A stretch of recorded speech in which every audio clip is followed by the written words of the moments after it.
Hi, welcome to Lit with Lloyd. I'm your host, Lloyd Russell.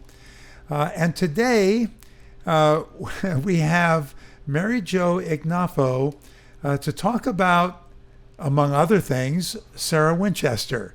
So I want to read to you the description of Mary Jo in her own bio. Mary Jo Ignoffo is an author and historian interested in exploring truth as verifiable by evidence. So, first of all, welcome.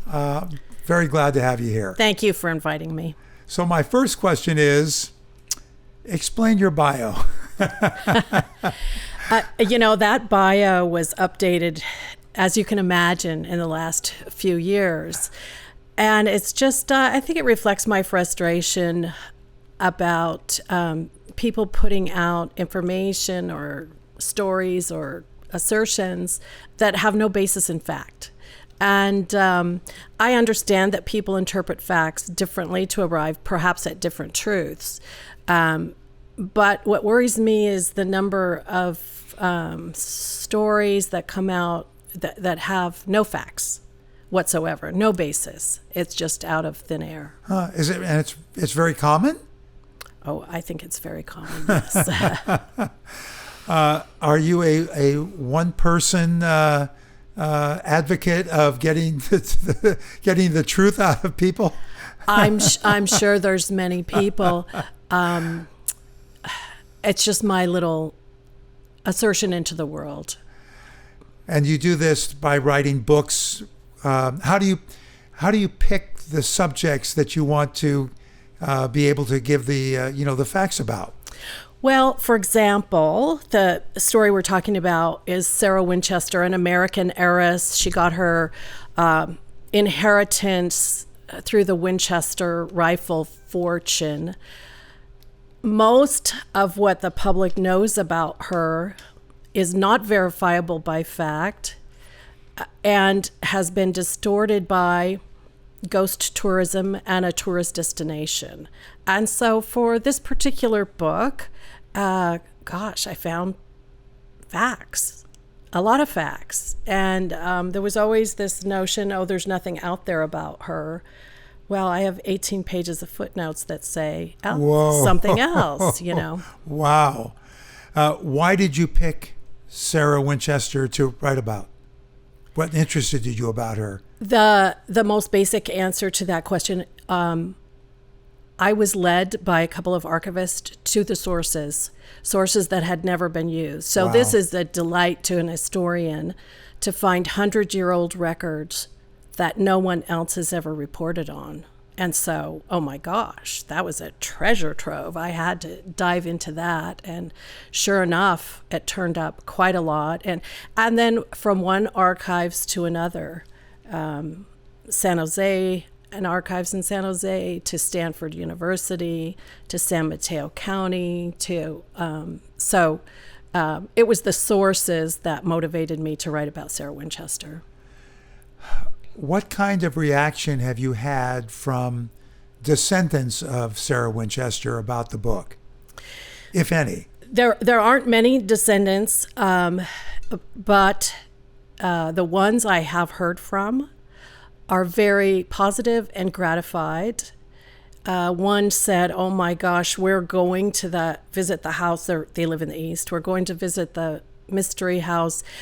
And I don't want to tell them I'm part of the family because I don't really want to be associated with that. But those same descendants loaned photographs of Sarah Winchester's siblings for the newest publication of my book, which comes out in a couple weeks. So, all right, we're definitely going to talk about that in a minute. But what is it about the Winchester Mystery House, and all of those, all the listeners who are in the area certainly know about it, but what is it about that goes against the grain in terms of the facts about Sarah Winchester? Well, I could give you a litany, and I'll start with just a few things. So we're coming up on the 100-year anniversary of the death of Sarah Winchester. Okay. Within months of her death, her house was turned into a haunted house for the tourist industry. So it happened right then and there. And stories about gun money, Winchester guilt, those kind of things were from the get-go, right at the beginning. But other stories got twisted over time and inflated. So, for example, it's been told and was part of a script of the tour guides. Construction work went on at the house 24/7 for 38 years. Okay, so it doesn't take a mental giant to figure out that's probably not correct. But as a historian, I would like, to verify or disprove it. Well, sure enough, some of the letters that she wrote, she would say, I sent the workers away for 6 months. I just didn't want any more workers on the place. Or the neighbor across the street reported very late in her life, there was no army of workers there. And now that I've been in touch with some of the descendants, they have letters from their great aunts who came to visit, Sarah Winchester, who said there were no workers there. So, I guess that draws people to come look at the house, but it isn't true. So, and there's a lot about her that is true that's very interesting. I mean, I'm not against the house, I'm against the untruths. Yeah. Does the actual Winchester Mystery House, does it say anything about her that is true? Yes. Okay. Yes. Where she was born and where she died. There's some other things, but the years are not accurate. The years that, they said she came to the property, and yeah. From the time you decided to write a book about Sarah, how long did it take for you to write it? I mean, obviously you did an enormous amount of research. It took about 5 years. Wow. Yeah. I'm not a full-time writer. I was teaching community college, and but yeah, about 5 years. Do you still teach? Retired a couple years ago. Yeah. And you taught locally, correct? De Anza College. Uh-huh. Okay, so the book was published in 2012, and you are about ready to come out with another version of it. What prompted you to modify it in whatever ways you did? Well, after the book came out, a number of people contacted me. A few descendants, I've talked about that, but the greatest number of people were people who had been tour guides at the house. I'm sure I got a couple hundred messages from people who had been tour guides over the years, and they each had a little story.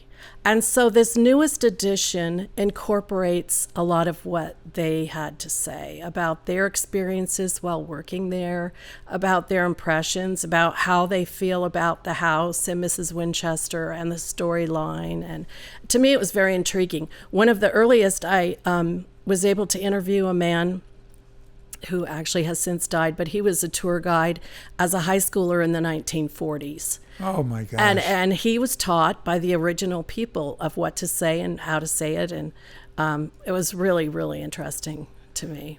Did the Winchester Mystery House actually open in the 20s? I mean, you said it was almost 100 years, and it was shortly after her death. 1923, May. Wow. Mm-hmm. Wow. Almost 100 years. Do you have any contact with them at the Winchester Mystery House? In the recent past, they have a person on staff as the house historian, and yes, we've been in communication. It's cordial. It is. Yeah. Are they open to making some changes in their script based on the facts? They don't talk to me about that, and they won't sell the book at the house. They won't sell the book. No. But I've heard from the tour guides that there's 3 or 4 of them in the break room, and they're asked to read it. Really? Yeah. Oh my gosh. It kind of sticks me, Understandably. All right. So you have written other books. Yes. From historical perspectives. What prompted you to become an historian? I would say genealogy. Sometime in the 1980s, I asked my dad what his grandfather's name was. And all he could come up with was Grandpa. And he literally did not know what his grandfather's name. I found it astonishing. And he's just said, I never asked. I never thought to ask, And then life goes on and people have families and move away. And so I thought, I'm just the opposite of that. I take mental notes of at least ancestors for crying out loud. So anyway, I started working with, just kind of hobby genealogy. And then that kind of morphed into town histories rather than family histories, town histories. And so my earlier books have been municipal histories, the history of the city of Sunnyvale. I did some work on Santa Clara, a couple chapters for a San Jose book, the history of the city of Mountain View. So municipal histories, And those things really helped in the Sarah Winchester book because I was comfortable going through like land records. So I did a really painstaking search of every property she bought in San Francisco Bay Area and everyone she sold. And God bless her, she came from the East, so she insisted on having things notarized. It was not required by law in California, but it was in Connecticut, and she was accustomed to that, and she always felt like she might get swindled if she didn't have it, marked on paper. So anyway, that's kind of the trail of my history work, from genealogy to municipal histories to a biography. And I have another book that it's about truth, but it kind of falls off the track of the other thing. It's this Lover Thod, excuse me. And it's about a Salvadoran immigrant. And that came out in 2014. Okay. And I do want to talk to you about the other books a little bit. But what brought Sarah to the Bay Area? She was just over 40. Her husband had just died. She was living with her mother-in-law. And I'm not sure how that was going. And she had developed rheumatoid arthritis. So it was suggested that a drier climate might help her. At the same time, her eldest sister died. Oh, wow. And her next sister's husband took a position as the president of Mills College in Oakland. And so Sarah Winchester and her sister going to Mills College invited the two younger sisters, and they all moved out here together. And the intention of Sarah Winchester's house was really to house everybody. She was the one with the most money. And then I think the reality of living with one's family members came crashing in pretty quickly, and she helped them find other housing. So did she actually live in Oakland? Just very temporarily. Okay. Yeah. That's where I grew up. So okay. And within a couple of miles of Mills College. Okay. So. Yeah. Okay. So incidentally, brother-in-law was fired within a year, but so. That I don't know if that would be in any history books other than the Mills College history book. Well, he went on to become the president of the University of North Dakota and had a long and illustrious career. However, he was a curmudgeon and always in trouble. He got fired a lot. Yeah, Mrs. Mills did not like him. So. Okay, so sorry, I'm sidetracking. No, it's quite all right. The book was published in 2012. And what is the difference between that one and the one that's going to be coming out in a couple of weeks? The primary difference is I've located more photographs of interest. There is one of Sarah Winchester, but she's teeny tiny, and I don't even claim it's Sarah Winchester. So that doesn't really help anything. But I was loaned photographs of her siblings. I've added photographs of some of the tour guides over time, including the first female tour guide hired in the 1970s. So there's 28 new additional images from the original publication. And there's a new preface and a new final chapter. And the final chapter talks a lot about Mrs. Winchester's legacies, the operation of the Mystery House, and the experience of the tour guides. Okay. All right. We have to take a quick break. We'll be back in a minute.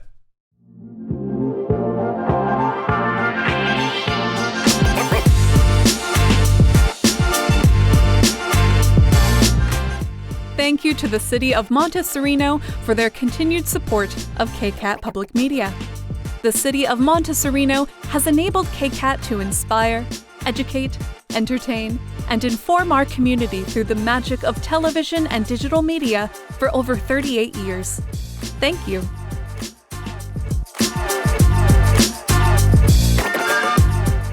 And we are back with Mary Jo Ignoffo, learning all kinds of interesting stuff about Sarah Winchester. Let's talk for a minute about the publishing process. How did you get your book about Sarah Winchester published? So in 2012, it was still possible to approach publishers directly without having a literary agent. That is almost impossible at this point to do. And of course, I had trouble, like a lot of authors do. I ended up approaching a university press, and they really embraced it. Incidentally, University of Missouri Press. And you would think, why would somebody in Missouri want to, take on this kind of a project? But it actually fit in with some other books that they had published pretty well. So then when the idea came to me to do an update around the 100th anniversary of the death, I just went back to the press, and they were very pleased to do it. Oh, that's great. You know what? You are not the first author that has mentioned the University of Missouri Press, right? University of Missouri Press? Right. I have no recollection of who it was, but I feel like it's been said, that's been used before. So they're pretty strong, yeah. Yeah, that's cool. They put out a very good catalog twice a year. So you've had no need to go get a literary agent at any time. Well, there's a few things I've written that are sitting on my desk, and I am looking for a literary agent. So, but that's a story for another day. Are they the same themes as your other books? Well, I ventured off into fiction. Oh, so that really, I think, takes an agent to present it to the right publisher. How cool is that? What made you decide to branch off? It has been just a dream of mine, and plus, I really, really enjoy the process of writing, and so it's a challenge. I've been challenged too, and I've taken some courses and hired some coaches and I'm trying to relearn. It's like learning another language. I can see that. Yeah. Oh, that's so cool. So you have one that you're trying to get? Yes. Okay, and obviously you can't tell us much about it, but what's the premise? It actually is the same time period as the Winchester story, which is late 20th century, late 19th century, early 20th century. Yeah. Okay. Yeah. That's very cool. It'll be cooler if it got published.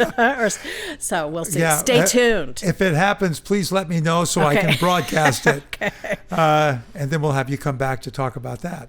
Okay. Are there any interesting facts about Sarah Winchester that come to mind that our readers would enjoy knowing, other than reading the book, of course? So, the most amazing and intriguing thing to me about Sarah Winchester was her real estate sense and the properties that she purchased. So I'll just give you a little rundown. She purchased 100 acres that is now the southern end of San Francisco International Airport. She purchased 50 acres, which is now Atherton Avenue at El Camino Real in Atherton, California. She owned what is now Santana Row. If her properties were valued today, as a matter of fact, I should do that. That would be a really fun factoid. Absolutely. She had an eye for investing in real estate, Wow. and she chose amazing properties to purchase. Oh, I forgot to mention the 100 acres that is now the city of Los Altos. Oh my gosh. That is crazy. Yeah. So I was in the book, I do trace her real estate transactions. She rarely sold anything. Did she have children? She had a baby daughter in 1866 that died 6 weeks later. And that was it? That was it. So where did her fortune go after she passed away? After she passed away, so during her lifetime, she had created trust funds for her 18 nieces and nephews, and a couple siblings. But they got a stipend each month, and at the end of their life, that money was to return to her estate, and her estate went to funding the Winchester Chest Clinic, which is now part of Yale University Medical Center. Oh my gosh. So her husband died of tuberculosis, and the greatest aspiration of her life was the eradication of tuberculosis. And she funded, to the tune of millions of dollars during her lifetime, the construction of the hospital in New Haven, which has since been absorbed by Yale. It wasn't originally with Yale.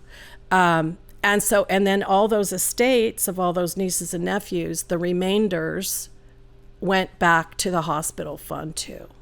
So people think, and the press said she frittered her money building a house in San Jose. Well, really, that was kind of a pittance compared to the bulk of her money, which was invested in real estate and ultimately went and funded a hospital. Wow. Which, by the way, is still the Winchester Chest Clinic in New Haven, yeah. All right. This is not meant to be a dumb question, although it might be. Was her house actually the Winchester Mystery House? I mean, is that where she lived? Oh, that that's a great question because everybody presumes it is. So she bought the property when she first came from California. She remodeled it until the 1906 earthquake, so that was for about 20 years. After 1906, and she died in 1922, during that time period, she lived in Atherton.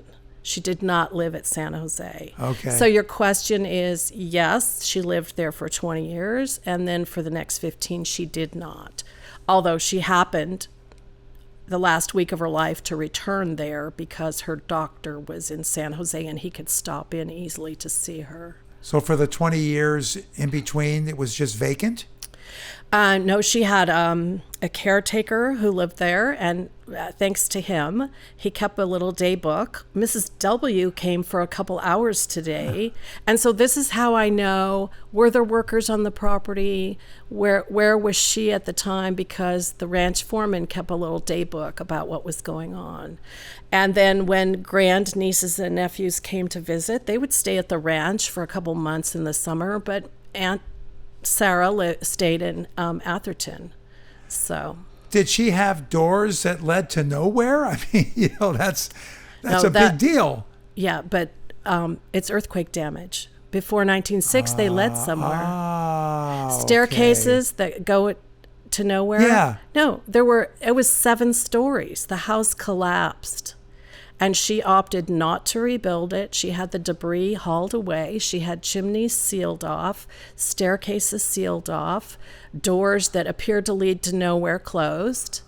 It's... Wow. Yeah. When they... Another of the untruths, you know? I was going to say, when they toured, they don't say that then, right? No. They lead us to believe that that's how she built it on purpose. Yes, and it's the storyline is something about to trick spirits or ghosts or something like that. Oh, no wonder she didn't have any, well, she didn't know about it, of course, but I can understand why you don't actually engage in the content of what they talk about. Right. Right. And, there's a whole notion of gun guilt or guilt over earning money from the weapons industry. And that's really a 20th century phenomenon. Absolutely. People, when the Winchester was invented in the 1860s after the Civil War until the turn of the 20th century, you're not reading about gun guilt. No. It's more of a progressive idea, after the 20th century. So it's kind of pinned on her as if she felt that way. I didn't find any historical evidence. She certainly never shied away from analyzing the finances of the Winchester Repeating Arms Company. She kept meticulous records about her income and how the company was doing. And is there still a Winchester rifle company? No. So it kind of went into receivership in like the 1920s, 1930s, actually went out of business, but a couple other companies bought the name. So now you might find ammunition that carries the Winchester name, but there is no Winchester company. And I taught at community college, and I would say something about the Winchester. No one under 40 knows what a Winchester rifle is. I mean, it's like a complete blank. Wow. So yeah, we're dating ourselves even talking about this. Did you teach history in college? You did? Yeah. It makes sense. But U.S. history, yeah. Uh-huh. Okay, so I would like to talk a little bit about the other books, especially the El Salvadoran book. What prompted you to write it, and what was it specifically about? So in 1989, the Salvadoran military stormed the University of Central America in El Salvador and assassinated 6 Jesuit priests and 2 women who were working for them. Unbeknownst to them, there was another woman, housekeeper, hiding who witnessed it. She was subsequently ushered out of the country for her life by people who realized what she had seen. She, through a number of hooks and crooks, ended up being settled in my neighborhood. Oh, my gosh. And we became friends. And it was a trauma for her that she didn't talk about. So she went to work hard to be a good immigrant, to learn English, to, stay safe. And after about 20 years, I asked her about it. And the more she talked, the more I felt like this is a historical record. Wow. And so, can I please interview you? And so I took audio recordings and interviewed her over a period of 2 years. And after that, and I was thinking just put it in an archive for 100 years from now, because it was, the U.S. government did some terrible things to her. Mind control stuff, because if her story got out, it would show that the U.S. funded the guys that killed the priests. Wow. So anyway, I'm probably making this a little bit too long, but we ended up turning it into a book, and it is her transcriptions of her direct, and it's her from childhood, so her whole life in Salvador. And then I put behind that chapter historical essays. So it's kind of like a seesaw of this is what happened, because she doesn't know the historical context. She doesn't know how to read or write in English. So it was all an oral story that I put into words. Wow. When did it get published? 2014. Oh, you did say that earlier. And then it came out again in 2019 in Spanish, published in Central America. Whoa. Yeah. Have you gotten any kind of reaction from El Salvador? I mean, from citizens, from the government, anything? Thankfully not from the government. I was invited in 2019, and my husband and I went to the university and stayed not 20 feet from where the event happened. Wow. And when the Spanish book came out, and they had us under lock and key. Whoa. Really protected us. Was your friend in any kind of danger because the book was published? Not here, but she refused to go with us in 2019, and she did not want us to go. Wow. Yeah. Are you still friends? I mean, Yes. You're still neighbors and all? Yeah. Well, she moved away. We were the godparents of her daughter, and we're lifelong friends, and yeah. Wow. Yeah. It's That's crazy stuff. yeah. So between Sarah and the other one, I don't know the name. La verdad, which is the truth in Spanish. Oh, okay. All right. Have you been asked to speak at conventions or from news groups or literary people? I mean, about either of these books? Yes, I made presentations. I would say the most important work of my life is La Verdad, and it has gotten less attention. The one that got more attention is Sarah Winchester, who is more well known. Yeah. And that is more fun. The other is not fun, but crucially important. And when the movie came out about Sarah Winchester, were you contacted at all? I was contacted by the producer. I believe he's local, lives in Saratoga. Oh, wow. And asked, would I be willing to be an historical consultant? And I said, sure. What's your storyline? He told me the storyline, and I said, well, it's not historically accurate. And then he never called back. And when I return his calls, he wouldn't take my calls. So oh my gosh! It's okay. It was a horror film. My book's not a horror book, so it's okay. There's enough history for everybody. That's kind of how I feel about it. Wow. They do their thing. I'll do mine. All right. So you have a fiction book that you're trying to promote and see if you can get an agent for. Do you have another La Verdad or Sarah Winchester book in the works or in your head? Not at the moment. So you really want to focus on the fiction book, Right. I think that's so wish really me cool. luck. I absolutely. I do wish you luck. That's really fantastic. Okay, I don't have anything else that comes to mind. Is there anything else that you would like to add? Just thank you for hosting me, having me. It's fun just to talk about all these issues in that come out in these books. So. Well, for me, the Sarah Winchester book is going to be so interesting because, having lived in the Bay Area all my life, and it's a fairly long life at this point. Have you ever been there? Oh yeah. Okay. Yeah. In fact, we took our grandkids once there about 5 years ago, and our grandson, he was just hoping for ghosts. So. Yeah. Well, their marketing surveys say the number one reason people go there is for ghosts. Yeah, so that's their thing. That's their thing. Yeah.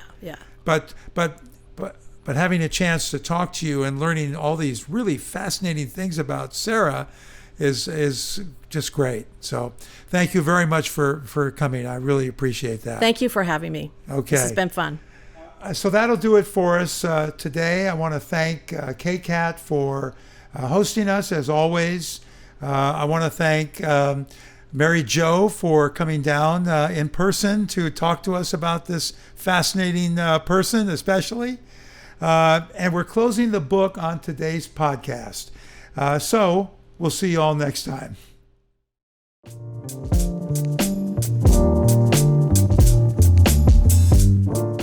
You just heard Lit with Lloyd here on KCAT Radio.